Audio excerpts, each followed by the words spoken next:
뭐야? 체포해.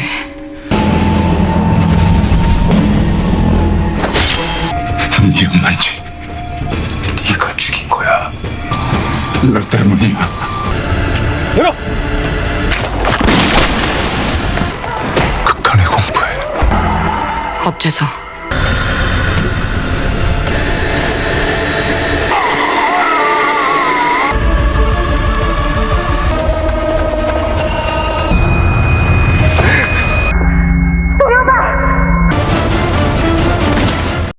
Hai guys, kali ini saya akan melanjutkan part 3 drama Memories yang dirilis tahun 2020. Sebelum dimulai, subscribe, like, dan komen ya agar channel ini bisa lebih berkembang. Untuk yang belum nonton part 1-2, linknya ada di deskripsi ya. Bagaimana kelanjutan ceritanya? Langsung aja kita mulai. Pria itu mengenali detektif Dongbek. Dia mengatakan sudah menduga mereka akan datang. Kemudian masuk ke dalam.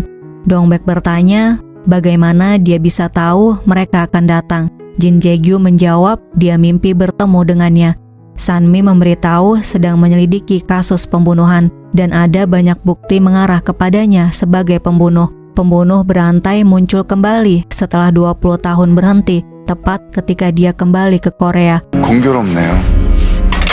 Sanmi meminta dia untuk dibaca ingatannya agar dia bisa bebas dari semua tuduhan. Jin Jae-gyu menolaknya. Sanmi mengeluarkan surat perintah penggeledahan dan penyitaan di kediamannya. Detektif masuk ke dalam. Jin Jae-gyu mempersilahkan mereka untuk menggeledah vilanya. Dongbek masuk ke ruang kerjanya, melihat judul buku yang dibaca oleh Jin Jae-gyu dan film yang dia tonton. Detektif yang lainnya memeriksa dapur, kamar, dinding, atap, kebun, tanaman, dan saluran air. Namun, mereka belum menemukan bukti apapun, padahal surat penggeledahan akan kadaluarsa saat matahari terbenam. Dongbek memberitahu ada cerobong asap, padahal tidak ada perapian di lantai 1. Perapian seharusnya berada di lantai 1, karena udara panas naik ke atas. Mereka naik ke lantai 2 dan menemukan perapian yang belum pernah digunakan. Ternyata ada tangga. Mereka naik ke atas, menemukan ruangan tempat persembahan dan tulang.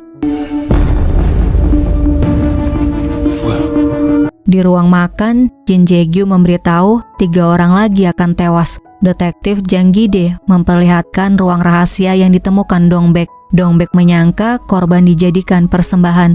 Sanmi memerintahkan untuk menangkap Jin Jae-gyu. Jin Jae-gyu dibawa ke kantor polisi, sedangkan badan forensik mengumpulkan bukti yang ditemukan.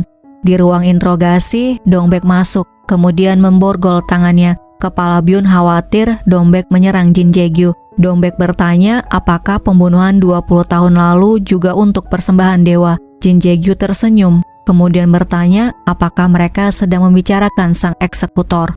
Dongbek bertanya lagi apakah dia bisa membaca ingatan atau dia adalah cenayang. Jin Jae-gyu memberitahu dia bisa mendengar dewa lewat doa yang panjang dan bertapa. Dia kemudian bertanya apakah Dongbek ingin tahu wanita yang dipukul dengan palu cakar dan tewas 20 tahun lalu. Wanita cantik yang sekarat itu adalah ibunya. Dongbek mengatakan apakah dia yang membunuh ibunya. Jin Jae-gyu mendengar bisikan, kemudian mengatakan itu adalah salahnya. Ibunya tewas karena dia. Dongbek tidak bisa mengendalikan amarahnya, sedangkan Jin Jae-gyu terus bicara. Pembunuhan akan terus berlanjut. 3 lagi akan tewas sebelum akhir bulan. Orang-orang akan mati mengenaskan karena dia. Kepala Byun mendapatkan laporan kerangka yang ditemukan adalah kerangka binatang, tidak ada DNA manusia. Di ruangan kepala Byun, Dongbek mengatakan mereka harus mengawasinya. Dia akan membunuh 3 orang lagi sebelum akhir bulan dan masih ada 10 hari lagi di bulan ini. Sanmi mengatakan dia tampak sangat percaya diri. Dia pasti punya trik rahasia. Selanjutnya Jin Jae-gyu dibebaskan karena mereka tidak punya bukti untuk menahannya. 다시 봅시다. Sebelum pergi, dia mengatakan mereka berdua dikelilingi roh-roh penuh dendam dan memberitahu seseorang akan dibunuh malam ini. 살인이 벌어진다고. Jin Jae-gyu berharap mereka bisa menghentikannya jika mereka mampu. Dongbek mengatakan dia lebih gila daripada perkiraannya. Selanjutnya, detektif Lim dan Kwon Won-jang mengikuti Jin Jae-gyu. Dongbek dan detektif yang lainnya berada di dalam sebuah truk. Sedangkan Sanmi di ruang kendali mengatakan jangan sampai kehilangan dia sedetik pun agar mereka bisa mencegahnya menemui komplotannya. Sampai malam tiba, belum ada pergerakan. Detektif Jang Gi-dae mengatakan ada puluhan polisi yang mengawasinya. Dia tidak bisa membunuh siapapun. Keesokan harinya mereka mendapatkan informasi mucikari Oh Yun-tak tewas dibunuh. Dongbek dan Sami datang ke TKP, melihat jenazah dan menemukan video rekaman. Di ruang kendali investigasi, mereka melihat rekamannya. Dia memukuli Oh Yun-tak hingga tewas.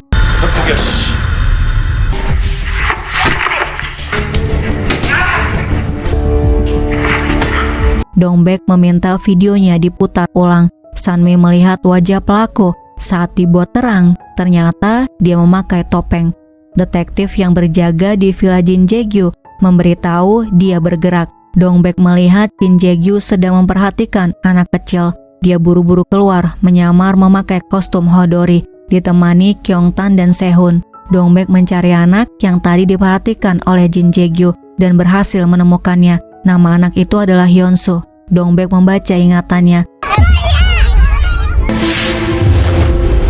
Kemudian memberitahu Sanmi bahwa ibu Hyun-soo bernama Sangah bekerja merawat tanaman di rumah kaca Jin Jae-gyu. Mereka kemudian mengawasi rumah Jin Jae-gyu lagi. Kali ini terlihat sebuah mobil datang. Pria itu keluar dari mobil. Dia adalah Jo Sung-dong, presidir divisi. Dongbek dan Sanmi mendatangi mereka. Sekarang Jo Sung-dong sudah tahu bahwa Sanmi adalah Kim So-mi. Dia mengatakan dramatis sekali. Putri korban pembunuhan masuk ke polisian untuk membalas dendam. Hubungan darah memang kuat, tapi dia tidak layak membalas dendam untuk ayahnya. Ayahnya memang pantas mati. Dongbek kesal mendengarnya. Dia menarik jaketnya. Jin Jae-gyu mengatakan jangan menyentuh orang lagi. Kemudian memberitahu ada persamaan pada ketiga korban yang akan tewas, yaitu Dongbek telah melakukan kontak dengan mereka semua. Mereka yang pernah melakukan kontak dengannya akan tewas mengenaskan. Satu sudah tewas dan 2 orang akan segera menyusul. Mereka kemudian datang ke rumah Sangah dan bertemu dengan suaminya bernama Yu In-tae. Dongbek memberitahu Jin Jae-gyu adalah tersangka pembunuhan. Jangan mendekatinya. Yu In-tae memberitahu tidak lama setelah pindah, Jin Jae-gyu membeli pompa air darinya. Dirinya menjalankan bisnis kecil ekspor peralatan. Sebelum pergi, Dongbek mengirim daftar orang yang pernah dia sentuh. Kemudian memintanya untuk mencari tahu siapa yang akan Jin Jae-gyu bunuh. Kalau dia benar-benar cenayang, dia pasti tahu siapa yang disentuh olehnya. Selanjutnya, Dongbek meminta Kyung-tan dan Sehun mencari tahu pipa yang dibeli Jin Jae-gyu dipasang di mana. Saat memeriksa area yang tidak jauh dari villa, Dongbek menemukannya. Kemudian menghubungi Sanmi, memberitahu sudah tahu trik Jin Jae-gyu. Kyung-tan memberitahu gudang itu milik putra Jo Sung-dong, presidir divisi. Putra Jo Sung-dong belajar di luar negeri dan tinggal dengan ibunya di sana. Mungkin Jo Sung-dong membelikan gedung itu untuk putranya. Dongbek meminta mereka untuk datang menemui Jo Sung-dong, bertanya kenapa dia membeli gedung ini. Sanmi bertanya bagaimana dia bisa menemukan triknya. Dongbek memberitahu tidak menemukan pompa air terpasang di Villa Jin Jae-gyu. Jadi dia mencari kemungkinan di mana dia memasang pompa airnya. Dongbek membuka pintunya. Mereka melihat ada mobil dan mengikuti saluran pompa air. Sanmi bertanya bagaimana dia bisa menemukan tempat ini hanya dengan pompa air. Dongbek melihat di ruang kerja Jin Jae-gyu satu-satunya film yang dia tonton, berjudul Operation Anthropoid, film tentang membunuh pengurus senior Nazi. Selama Perang Dunia Kedua, tentara berhasil membunuh target, tapi mereka terkurung di ruang bawah tanah. Mereka tetap memiliki harapan walaupun dikepung, karena mereka pikir ada jalan rahasia di ruang bawah tanah gereja. Pada akhirnya mereka gagal menemukan jalan rahasia saat musuh mulai menuang air ke ruang bawah tanah. Dongbek memberitahu dia butuh pompa air karena tempat ini terus terisi air. Mereka menemukan pintu. Ruangan itu berisi perlengkapan Jin Jae-gyu. Sanmi menaiki tangga di sudut ruangan. Dongbek melihat banyak helm dan buku petunjuk pemakaian kendaraan motor. Sanmi mendorong kayu yang menutupi tangga. Ternyata itu adalah pot tanaman di rumah kaca Jin Jae-gyu. Dong-baek mengatakan sudah terlambat. Dia memakai motor menuju lokasi pembunuhan.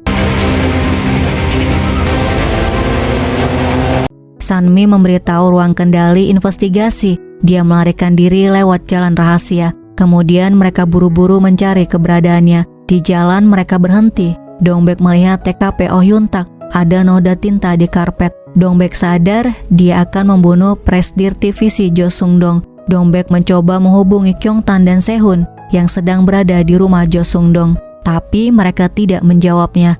Di rumah Jo Sung-dong, dia mengikutinya. Jo Sung-dong ketakutan. Dia mengambil pena kemudian membunuhnya. Setelah itu dia lompat. Saat itulah Kyung-tan dan Sehun berusaha menghentikannya. Sehun memborgol tangannya. Tiba-tiba dia diam. Begitu juga dengan Kyung-tan saat memegang tangannya. Dia mengambil pistol mereka, kemudian terdengar suara tembakan.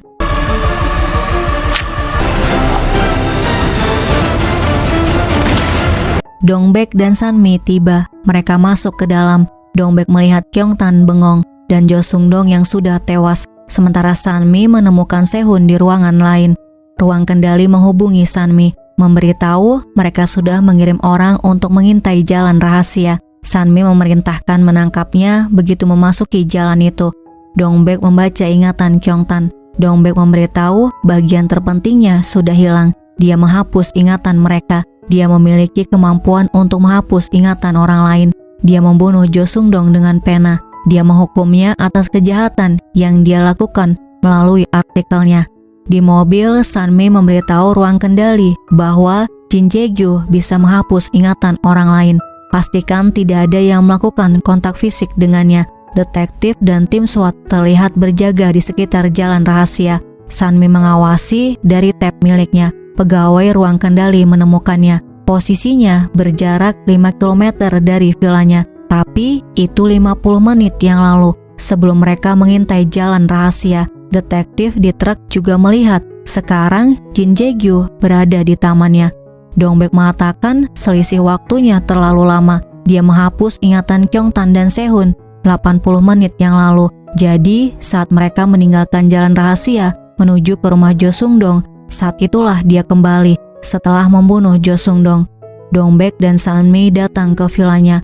Terlihat Jin Jae-gyu sedang bermain dengan Hyun-soo. Dong-baek bertanya bagaimana dia memerintahkan komplotannya untuk membunuh, atau dia adalah bawahan yang menerima perintah dari si pembunuh yang sebenarnya. Jin Jae-gyu tidak menjawabnya. Dia malah bertanya kenapa Sunmi tampak marah. Ini tidak adil. Semua orang tahu ayahnya merusak kepercayaan mereka. Dia mengkhianati rekan-rekannya. Ayahnya mewakili 2000 rekan kerja yang dipecat secara tidak adil, dan dia memberikan kesaksian palsu yang merugikan serikat pekerja. Ribuan ayah kalah di persidangan dan disingkirkan. Namun, ayahnya malah menerima banyak uang. Dia juga ditawari pekerjaan di anak perusahaan. Banyak keluarga menjadi korban dan mengalami depresi. Saat korban ke-17 mengakhiri hidupnya sendiri, ayahnya juga dihukum dengan ditikam 17 kali. Jin Jae-gyu memberitahu ayahnya mengkhianati rekan-rekannya karena dia harus menafkahi putrinya yang jenius, membelikan buku yang bagus, dan membiayai sekolah yang bagus. Sunmi bertanya bagaimana dia bisa tahu jumlah luka tikam tidak pernah diungkap. Jin Jae-gyu memberitahu dia bertemu dengan hantu ayahnya. Sunmi mengatakan dia ditangkap sebagai komplotan dalam kasus pembunuhan Jo Sung-dong. Jin Jae-gyu tiba-tiba meminta Dong-baek membaca ingatannya. 무슨 변덕이지? Dong-baek menyuruh Jin Jae-gyu menandatangani surat persetujuan bersedia dibaca ingatannya, agar apapun yang dilihat olehnya akan diterima di pengadilan. Tiba-tiba di kaki Dong-baek ada Hyun-soo yang meneteskan air ke sepatu Dong-baek. Dong-baek berdiri di atas saluran air. Sangah datang, dia tidak tahu Hyun-soo diantar ke rumah Jin Jae-gyu. Bis sekolahnya mengantar ke rumah Jin Jae-gyu karena tidak ada orang di rumah Sangah. Sebelum pergi, Sangah memberitahu tidak bisa merawat tanaman di rumah kacanya lagi. Selanjutnya, Dong-baek membaca ingatan Jin Jae-gyu. Dia melihatnya berdoa dan masuk ke ruang rahasia. Tiba-tiba jalan di belakang Dong-baek menghilang. Kemudian dia melihat kaki wanita. Jin Jae-gyu mengatakan semua yang melakukan kontak dengannya akan mati. Di belakang Jin Jae-gyu terlihat sosok bertopeng dengan mata merah. Jin Jae-gyu tertawa. Dong-baek jatuh tidak sadarkan diri. Dong-baek sadar di rumah sakit. Di hadapannya berdiri manajer dari BIN bernama Kim. Kim memberitahu sudah lama menanganinya. Dia mengatakan Dong-baek sudah 3 kali hilang kesadaran saat membaca ingatan orang. Mereka menyimpulkan keadaannya akan memburuk jika dia terus membaca ingatan orang. Dong-baek mengatakan jangan ikut campur, dia akan mengurus tubuhnya. Kim memberitahu dia adalah aset nasional. Kemudian dia pergi setelah Kyung-tan dan Sehun datang. Sehun memberitahu dia tertidur selama 3 hari. Kemudian memberitahu Jin Jae-gyu ditangkap dan diinterogasi selama 48 jam. Tapi dia dibebaskan setelah surat perintah penangkapannya ditolak oleh pengacaranya dengan alasan tidak ada bukti kuat. Pengacara Jin Jae-gyu adalah Im Jung-yeon. Jin Jae-gyu pasti kaya hingga bisa menyewa Im Jung-yeon. Badan forensik juga sudah menggeledah ruang rahasia Jin Jae-gyu saat dia ditahan, tapi tidak menemukan DNA Jo Sung-dong, restitusi di tempat itu. Adegan selanjutnya, detektif mengikuti Jin Jae-gyu. Mereka sedang berada di sebuah bis. Saat bis berhenti di halte, tiba-tiba Jin Jae-gyu turun. Hanya satu orang detektif perempuan yang berhasil mengikutinya. Jin Jae-gyu masuk ke sebuah gedung, kemudian masuk ke dalam lift. Detektif memastikan dia ada di lantai 8, kemudian buru-buru naik ke atas menggunakan tangga. Ternyata Jin Jae-gyu tidak ada di lantai itu. Dia melapor kehilangan Jin Jae-gyu. Saat pintu lift terbuka, ada Jin Jae-gyu di dalam. Detektif masuk ke dalam lift. Jin Jae-gyu turun di basement. Detektif mengikutinya. Tiba-tiba dia diserang. Detektif Lim dan yang lainnya tiba. Mereka langsung masuk ke dalam dan menemukannya dalam keadaan tidak ingat dengan apa yang terjadi padanya dan pistolnya hilang. Di pasar, Sangah berbelanja bersama Hyun-soo. Hyun-soo melihat Jin Jae-gyu. Tanpa Sangah sadari, Hyun-soo menghilang. Sangah datang ke villa Jin Jae-gyu. Dia bertanya apakah melihat putranya. Jin Jae-gyu mengatakan dia akan dihukum atas perbuatan ibunya. Kemudian memberitahu dia membesarkan Sangah dan berusaha menyentuh wajahnya. Dong-baek memegangnya saat dia mundur dan melihat ingatannya. Kemudian Dong-baek bertanya, di mana anak itu? Jin Jae-gyu mengatakan tangan kotornya telah menyentuh anak itu. Anak itu sekarang memenuhi syarat untuk menjadi korban ketiga. Malam ini korban ketiga akan dibunuh. Di rumahnya, Sangah mengatakan Jin Jae-gyu adalah ayah tirinya. Dia sangat jahat. Dia tinggal dengannya sampai usia 9 tahun. Saat neneknya masih hidup, dia selalu memberitahu bahwa ibunya tidak mengakhiri hidupnya sendiri, tapi dibunuh olehnya. Kembali ke masa kecil Sangah, dia menceritakan setiap hari ibunya ke kota untuk bekerja. Jin Jae-gyu adalah ayah tirinya, satu-satunya orang yang ada di rumah. Sangah melihat ayah tirinya masuk ke dalam hutan. Dia masuk ke dalam hutan mencarinya. Dia melihat ayah tirinya melakukan ritual dengan hewan sebagai tumbal. Dia mundur dan jatuh. Ayahnya melihatnya. Pada malam harinya sebelum kabur, ibunya mengambil kalung yang dia pakai. Suatu hari, ayah tirinya pulang menjelang pagi. Dia memakaikan kalung yang diambil ibunya. Sangah sadar ayah tirinya telah menemukan ibunya. Dia mengambil kalung itu dari ibunya. Beberapa saat kemudian, polisi datang memberitahu ibunya telah meninggal. Sangah melihat ayahnya tersenyum. Lalu dia lari ke rumah neneknya. Ibunya ditemukan tergantung di pohon di samping pria lain. Dia tahu ibunya dibunuh, bukan mengakhiri hidupnya sendiri. Kyung-tan bertanya kenapa dia tidak mengenali Jin Jae-gyu adalah ayah tirinya. Sangah menjawab saat itu usianya baru 9 tahun. Selanjutnya, Dong-baek menghubungi ruang kendali, meminta mereka untuk mengeluarkan surat penangkapan. Kebetulan ada wakil pimpinan Lee. Dia mengatakan mereka tidak bisa menangkapnya lagi tanpa bukti akurat karena mereka sudah melakukannya 2 kali. Wakil pimpinan Lee memerintahkan mereka untuk mencari Hyun-soo. kemudian mengatakan dia memanfaatkan anak itu sebagai pengalihan. Sang eksekutor hanya membunuh mereka yang menurutnya layak mati. Dongbek sangat kesal karena mereka tidak mau mengeluarkan surat penangkapan. Dia keluar dari truk. Sanmi menghubunginya. Dia memberitahu sedang melakukan penelitian. Sanmi bertanya apa yang dia lihat di ingatan Jin Jae-gyu. Dongbek menjawab jalan rahasia, selebihnya adalah ilusi yang diciptakan olehnya. Dia bisa mengendalikan apa yang dirinya harus lihat. Sanmi mengatakan berarti kemampuannya lebih hebat. Dia tidak hanya menghapus ingatan, tapi bisa mengendalikannya. Selanjutnya terlihat detektif dan SWAT mengintai jalan rahasia. Mereka juga memasang GPS di mobil dan motor Jin Jae-gyu. Detektif Lim tidur, sementara Kwon Won-jong mengawasi villa. Tiba-tiba mereka diserang. Jin Jae-gyu pergi menggunakan mobil mereka. Di mobil, Sanmi bertanya kenapa Jin Jae-gyu meninggalkan jejak untuk pompa air. Dongbek menjawab dia mengekspos terowongan rahasia untuk menyembunyikan komplotannya. Kemudian bertanya siapa komplotannya. Sanmi memberitahu memeriksa siapa pemilik awal gedung itu. Ternyata sebuah perusahaan asing di Cina. Orang yang memimpin perusahaan itu datang ke Korea 4 tahun lalu. Dia adalah suami Sanga, Yu In-tae. Dia menikahi Sanga, seorang ibu tunggal. Hyun-soo bukan putra kandungnya. Yu In-tae mungkin dekat dengan Jin Jae-gyu dan menerima perintahnya. Di rumah Sanga terdengar ponsel berdering. Yang menghubungi adalah suaminya Yu In-tae. Dia menyuruhnya keluar dari pintu belakang sekarang. Terdengar suara di luar kamar. Jin Jae-gyu datang. Sementara itu, detektif Min Sang-han di depan villa Jin Jae-gyu melaporkan ke ruang kendali investigasi. Jin Jae-gyu kabur dengan memanjat tembok dan terowongan rahasianya adalah tipuan. Kemudian kepala Byun diberitahu Sangah diculik. Kwon Won-jong memberitahu ponselnya ada di dalam mobil yang dibawa Jin Jae-gyu. Mereka berhasil melacak posisi mobilnya berkat ponsel Kwon Won-jong. Kepala Byun mengatakan dia ingin kabur ke luar negeri, kemudian memerintahkan untuk menutup jalan ke bandara dan pelabuhan.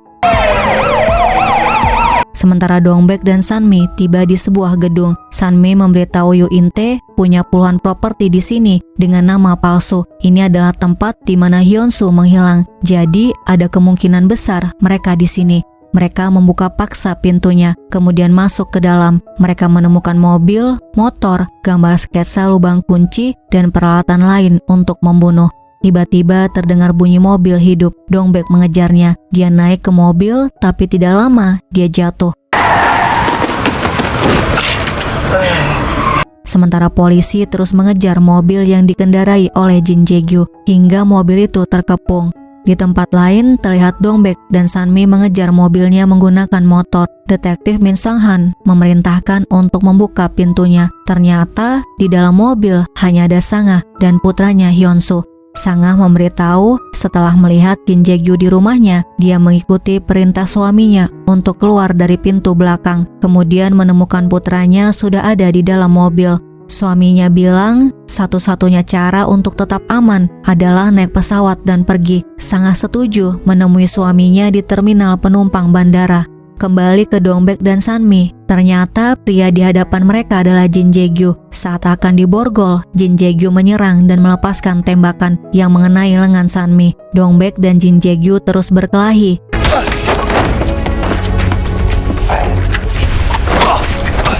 Dia mengeluarkan pisau melukai Dongbek, kemudian Sanmi menembaknya. Dongbek mencabutnya, lalu memukulinya.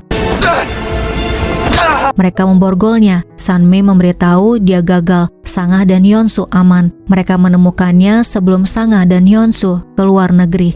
Jin Jae-gyu terlihat sedih. Dongbek bilang ada yang aneh, kemudian membaca ingatannya. Dongbek melihat Jin Jae-gyu meminta Yu In-tae untuk melindungi Sangah dan Hyun-soo. Dongbek memberitahu Jin Jae-gyu tidak punya kekuatan supernatural. Dia berusaha melindungi keluarganya dari pembunuh sebenarnya, yaitu si penghapus ingatan. Di ruang bawah tanah, Yu In-tae ditahan oleh si penghapus ingatan. Di rumah sakit, Dongbek membaca ingatan Jin Jae-gyu. 29 tahun yang lalu, Jin Jae-gyu dirawat di rumah sakit jiwa. Selanjutnya diperlihatkan pada suatu malam, Jin Jae-gyu terbangun dari mimpi buruknya. Ibu Sangah bernama Sim Husuk meminta Sangah untuk tidur. Sangah mengucapkan selamat tidur pada Jin Jae-gyu, tapi dia diam saja. Husuk minta Jin Jae-gyu untuk bersikap lebih baik pada Sangah. Jin Jae-gyu menjawab dia akan memperbaiki sikapnya. Husuk minta maaf karena sudah membentaknya. Jin Jae-gyu mengatakan tidak apa-apa, dirinya memang terlalu lemah. Husuk berjanji akan membantunya pulih. Jin Jae-gyu mengucapkan terima kasih padanya dan Sangah. Dongbek berhenti membaca ingatannya, kemudian memberitahu bahwa yang membunuh ke-6 korban itu bukan Jin Jae-gyu karena dia tidak bisa menghapus ingatan. Si penghapus menghapus semua ingatan tentang dirinya di dalam ingatan Jin Jae-gyu. Dongbek akan terus mencari petunjuk. Si penghapus tidak memilih sembarangan orang, pasti ada alasannya kenapa dia memilih Jin Jae-gyu. Dongbek membaca ingatan Jin Jae-gyu lagi.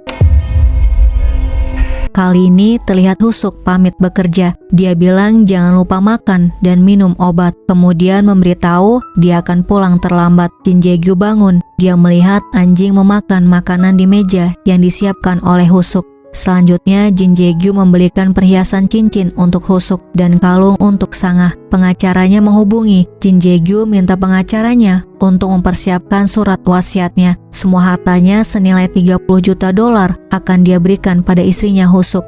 Tiba di rumah, Jin Jae-gyu melihat Sangah menangis karena anjingnya sakit. Dokter hewan memberitahu anjingnya makan racun tikus. Keesokan paginya, Jin Jae-gyu memasukkan semua makanan yang disiapkan oleh Husuk ke dalam kantong plastik. Kemudian dia berikan pada ayam. Keesokan paginya dia melakukan hal yang sama, kemudian datang ke kandang ayam. Dia melihat ayamnya mati. Pada malam harinya, saat Husuk tidur pulas, Jin Jae-gyu memasang penyadap di pager milik Husuk. Keesokan paginya, Jin Jae-gyu mengikuti Husuk. Husuk pulang lebih cepat. Dia dijemput oleh seorang pria. Mereka kemudian pergi ke hotel. Jin Jae-gyu mendengar Husuk bertanya, kenapa Jin Jae-gyu tidak mati, padahal dia sudah memberinya obat. Pria itu menjawab, dia akan dicurigai jika Jin Jae-gyu cepat mati. Husuk ingin Jin Jae-gyu cepat mati agar dia mendapatkan warisannya untuk membayar hutang judinya pada rentenir. Dia juga khawatir Jin Jae-gyu akan memberikan semua warisannya pada Sangah dan dia sudah muak melihatnya setiap hari. Husuk meminta pria itu untuk membunuh Sangah juga. Pria itu menolaknya karena Sangah putri mereka. Jin Jae-gyu yang mendengar Sangah akan dibunuh sangat terkejut dan sedih. Selanjutnya Jin Jae-gyu masuk ke hutan dengan membawa anjing mereka yang sudah mati karena makan makanan beracun. Kemudian dia melakukan ritual persembahan untuk menyelamatkan nyawa Sangah dengan anjing mereka yang sudah mati sebagai tumbal. Dalam hatinya Jin Jae-gyu mengatakan akan menjadi pembunuh untuk menyelamatkan hal-hal yang lebih penting dari dosa-dosa dunia. Saat itulah Sangah melihatnya. Dia terlihat ketakutan, padahal Jin Jae-gyu berusaha melindunginya. Kembali ke rumah sakit, Jin Jae-gyu bangun dan Sanmi langsung menginterogasinya. Sanmi bertanya siapa si penghapus. Jin Jae-gyu menjawab tidak ingat, dia selalu menghapus ingatannya. Segala sesuatu tentang dia, wajah, suara, dan segalanya. Dirinya tidak tahu bagaimana si penghapus bisa merebut kesadarannya atau bagaimana dia menghapus ingatannya. Semua yang tersisa di benaknya adalah ingatan yang dia inginkan. Selanjutnya Jin Jae-gyu mengakui bahwa dulu dirinya adalah sang eksekutor. Dia yang membunuh semua orang di tahun 99. Tapi pembunuhan yang terjadi tahun ini bukan perbuatannya. Dari Pak Ki-dan hingga Jo Sung-dong. Sanmi bertanya apakah dia membunuh ayahnya yang menjadi ketua serikat pekerja di Sangpen Automobil 20 tahun lalu.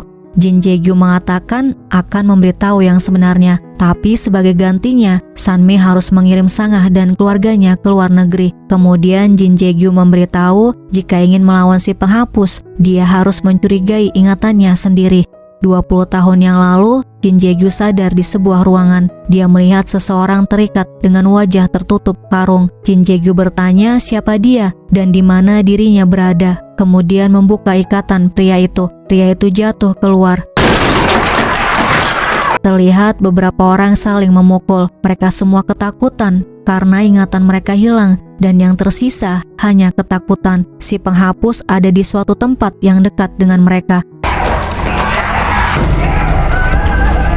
Keesokan paginya dia bangun di tempat tidurnya. Dia menemukan foto dirinya sedang tidur, diawasi oleh si penghapus. Sejak saat itu, dia mencoba membunuh si penghapus. Dia memasang kamera CCTV di rumahnya. Hari selanjutnya dia bangun dan menemukan noda darah di kasurnya dan tulang hewan persembahan. Kemudian dia naik ke ruang persembahan. Tertulis tanggal dirinya menjalani hukuman di lantai dan tulisan jangan menantangnya di dinding. Dia berulang kali mencoba membunuhnya, tapi tidak berhasil. Si penghapus akan memenangkan pertarungannya dan selalu menghapus ingatannya. Ingatan bisa dihapus, tapi tidak dengan perasaan takut yang hadir. Dia takut si penghapus yang mengawasinya bisa menyakiti Sangah. Karena itu dia pergi ke luar negeri selama 20 tahun.